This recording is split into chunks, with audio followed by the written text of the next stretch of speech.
नमस्कार सर। सत साहिब जी। क्या नाम है आपका? रणधीर सिंह, सर कहाँ से आए हो?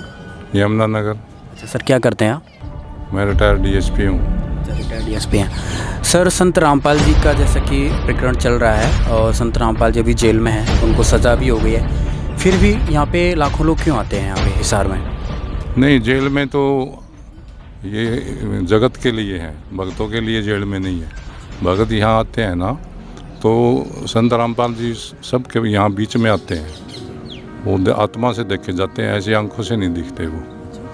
तो वो अपने जितने भी भगत आते हैं, जब जेल में गए थे जब बहुत कम भगत थे, उसके बाद तो लाखों भगत जुड़ गए हैं। सर आप डीएसपी भी रहे हैं, प्रशासन से जुड़े हुए हैं, तो आज जो संत रामपाल जी के साथ जो प्रशासन का चल रहा है, तो इस विषय में आपको क्या लगता है? नहीं, प्रशासन तो गलत कर रहा है। महाराज जी के साथ तो बहुत ही गलत हो रहा है। और ये जो सज़ा हुई है ना, ये भी गलत हुई है। महाराज जी के साथ गलत किया है, प्रशासन ने गलत कर रहा है, ये ठीक नहीं है।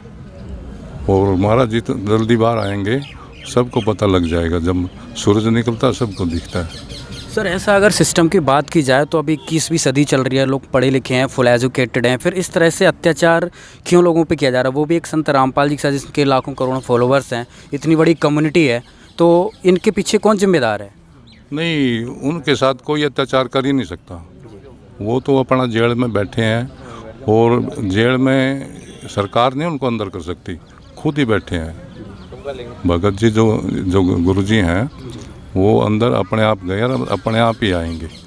और जब आएंगे ना, जैसे नहर टूटती है ना, बाढ़ आती है, ऐसे जनता जुड़ेगी उनके साथ, ऐसे आएंगे। बहुत बड़ी उसमें आएंगे वो, ऐसे नहीं आ जाएंगे। सर मेरा दूसरा सवाल ये है, जो बाकी के धर्मगुरु हैं और जो हिंदू समाज है, वो संत रामपाल जी पे ब्लेम करता है कि संत रामपाल जी एक हिंदू विरोधी हैं और बाकी के संत उनका विरोध करते हैं, तो इसका क्या कारण है सर? हमने सारे धर्मगुरु देख लिए हैं हम, और कई गुरुओं के पहले नाम लिए हुए हैं, लेकिन वहाँ कुछ भी नहीं है, सब झूठ है। सब पैसा इकट्ठा कर रहे हैं, सब लालची हैं। लेकिन महाराज जी, संत रामपाल जी महाराज जो हैं, इनको कोई लालच नहीं है। ये तो उतारने के लिए आए हैं। जिसने चार्ज में बैठना बैठ लें, नहीं तो यहीं अटके रह जाएंगे। आप संत रामपाल जी से कब जुड़े? मैं 1 नवंबर 2016 को जुड़ा था।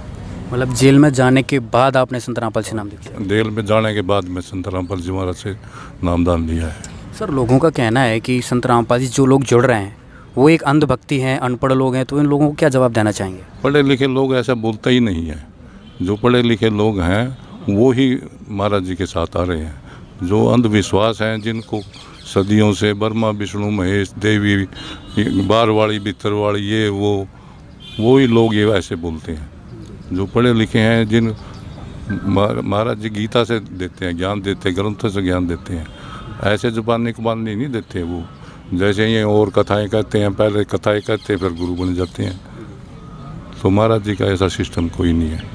सर दूसरा मैं आपसे जानना चाहूँगा, संत रामपाल जी का समाज में क्या योगदान है? समाज सुधार में क्या योगदान है? समाज सुधार तो आप देख ही रहे हैं।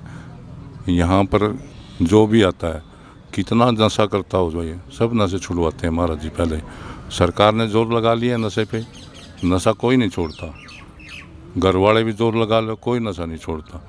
यहाँ महाराज जी के यहाँ जितने भी ये सब भगत आते हैं, कोई बीड़ी तक नहीं पीता यहाँ पर जो भी मतलब समाज की कुरीतियाँ हैं, दहेज प्रथा है, शादी बस ये बांधते हैं, रक्षा सूत्र बांधते हैं, इसी से शादियाँ जुड़ जाती हैं।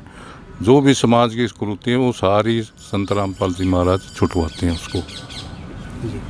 सर दूसरा सवाल मेरा ये है, लोगों का कहना है कि संत रामपाल जी के फॉलोअर्स हैं, उनका कहना है कि संत रामपाल जी ही पूरे विश्व को, पूरी पृथ्वी को स्वर्ग जैसा बनाएंगे और सभी लोगों को, भारत को सोने की चिड़िया बनाएंगे।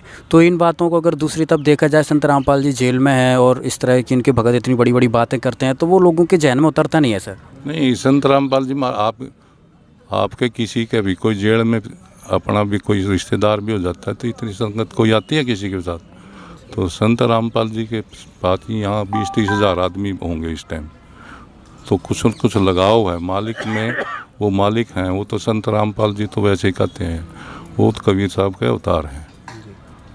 तो इसलिए लोग जुड़े हुए हैं साथ में, ऐसा नहीं है। संत रामपाल जी के अभी 5-6 टीवी चैनल्स पे, इंटरनेशनल टीवी चैनल्स पे सत्संग चलते हैं। उनमें कुछ लोगों के इंटरव्यू आते हैं, वो अपने एक्सपीरियंस बताते हैं कि मेरा कैंसर ठीक हो गया, मेरा एड्स ठीक हो गया, मुझे ये बीमारी थी, मुझे वो बीमारी थी, मेरे पास कर्जा था। तो इस तरह के चमत्कार क्या संत रामपाल जी के शरण में आने के बाद उनके भक्तों के साथ होते हैं? ये सच्चाई बताते हैं, झूठ नहीं बोलते। कि जो महाराज जी मंत्र देते हैं वो मंत्रों की ताकत है। जो जितनी जल्दी मंत्र करते हैं वो उनकी ताकत है, और वो सच बोलते हैं, झूठ कोई नहीं बोलता ना। यहाँ झूठ का किसी को काम है। सब आपके जीवन में क्या बदलाव आया? ये बदलाव है, मैं डीएसपी था और डीएसपी के बाद मैं इधर जुड़ा। ये मैं अपने आप में तो मैं बहुत बदलाव समझता हूँ। अभी थोड़े दिन पहले मेरे को पैरालाइज का अटैक हुआ था जी। तो वो मुझे पता भी नहीं लगा, एक दिन में ही ठीक कर दिया मालिक ने। दंडवत प्रणाम किया, मालिक ने ठीक कर दिया। ये मेरे जीवन का सबसे बड़ा बदलाव है। नहीं तो घर वाले भी नहीं पूछते। ये पैरालाइज का अटैक ऐसा होता है तो यही नहीं पता लगता, मुंह में को मक्खी आ रही है, जा रही है, रिश्तेदार भी नहीं देखने आते। थोड़े दिन देखते हैं, बाद में सालों साल पड़े रहते। मेरे को एक दिन भी नहीं पड़ा मैं कार्ड पे। ये जो मतलब लोग हैं, हरियाणा के लोग हैं या जो बाहर के लोग हैं, उनके लिए क्या मैसेज देना चाहेंगे जो संत रामपाल जी को सुनना या देखना पसंद नहीं करते? वो तो लोग बेवकूफ़ है जो पसंद नहीं करते। ये तो मालिक आए हुए हैं। संत रामपाल जी तो ये कहते हैं ना, जो जगत वाले हैं, ये तो खुद मालिक हैं, समय हैं। अभी जो लोग ये सोच रहे हैं ना भाई ये तो बदमाश आदमी ऐसे बोलते हैं, तो उनको हम ये संदेश देना चाहते हैं मालिक की तरफ से, भाई वो आए, संत रामपाल जी से नाम लें और अपना कल्याण कराएं। और ये जो आने जाने का सिस्टम है, इससे अपना छुटकारा कराएं। जी, बहुत बहुत धन्यवाद। सत साहिब जी।